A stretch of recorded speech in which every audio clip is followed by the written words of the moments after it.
கிராமத்தில் செந்தில் என்பவன் இருந்தான். அவன் நல்ல மனிதன்தான். ஆனால் அவனது நாக்கு கொஞ்சம் கூர்மையாக இருந்தது.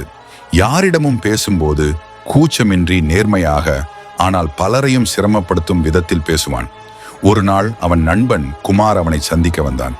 செந்தில், நான் இன்று பாடத்தேர்வில் தோல்வி அடைந்து விட்டேன் என்று குமாரிடம் கூறினான். அதற்கு செந்தில், அதுதான் நீ கற்றுக்கொள்ளும் பாடம், முட்டாளாயிருந்தால் தோல்விதான் வரும் என்று சிரித்தான். குமாருக்கு மனம் உடைந்தது. அவன் பெரிதும் வருத்தப்பட்டு அழ ஆரம்பித்தான். அதை பார்த்த மூதாட்டி ஒருத்தி செந்திலிடம், குமாருக்கு தீயில் சுட்ட காயம் இருந்தால் அது குணமாகிவிடும்.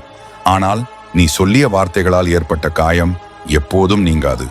அன்று முதல் செந்தில் ஒரு வார்த்தை பேசுவதற்கு முன் அது மற்றவருக்கு நல்லதா கெட்டதா என்று யோசிக்க வேண்டும் என்பதை புரிந்து கொண்டான். நம் வார்த்தைகள் தீயாக இருந்தால் அது எப்போதும் குற்ற உணர்வாகவே இருக்கும். இதனால் தான் நாக்கை உலகிலேயே மிகப்பெரிய ஆயுதம் என்று சொல்கிறார்கள்.